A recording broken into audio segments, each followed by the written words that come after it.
Hello friends, આજે આપણે એક એવા પ્રોબ્લેમ વિશે વાત કરીશું કે જે પ્રોબ્લેમ આજના યુગમાં બહુ જ વ્યાપેલો છે એવું કહી શકાય. એડોલસન્ટ એટલે કે તરુણાવસ્થામાં આ પ્રોબ્લેમ્સ ઘણો જોવા મળે છે. એક ટીચર તરીકે મેં ઓબ્ઝર્વ કર્યું છે કે આ પ્રોબ્લેમ્સ હાલની તારીખમાં એવો છે કે જેને ટાર્ગેટ કરવો અને સોલ્વ કરવો ખૂબ જરૂરી છે. તરુણાવસ્થા એક એવી ઉંમર છે કે જેમાં સંઘની અસર વહેલી લાગતી હોય છે અને ઇન્ફ્લુએન્સ થઈ જતા હોય છે બાળકો વહેલી તકે. જેમ કે કોઈ હીરોને જોઈને કાં તો કોઈ સેલિબ્રિટીને જોઈને એ લોકો એમના જેવા થવાનો ટ્રાય કરતા હોય છે.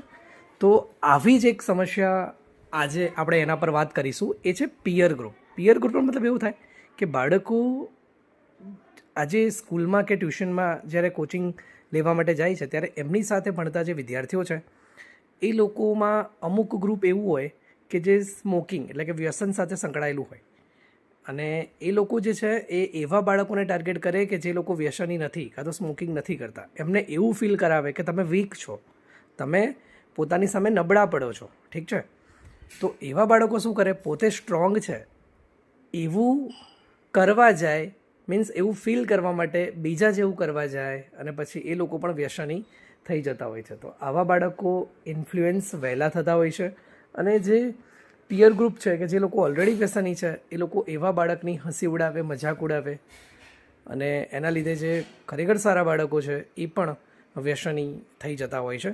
તો આ પ્રોબ્લેમને સોલ્વ કરવા માટે પેરેન્ટ્સે બાળકો સાથે વાતચીત કરવી બહુ જ જરૂરી છે કે સ્ટ્રોંગ હોવું મીન્સ વોટ, વ્યસન કરવું એ થોડી સ્ટ્રોંગ હોવું કહેવાય. સ્ટ્રોંગ હોવું મીન્સ લાઇબ્રેરીમાં જઈને વાંચન કરવું, જિમમાં જઈને ફિઝિકલ બોડી બનાવવી, અને સ્ટ્રોંગ હોવું કહેવાય. વ્યસન કરવું, સિગરેટો પીવી, આ કંઈ સ્ટ્રોંગ હોવું એટલે કે મજબૂત હોવાની નિશાની નથી. તો આજના યુગમાં આવું ઘણી બધી વાર થતું હોય છે, અને મેં એવું ઓબ્ઝર્વ કર્યું છે કે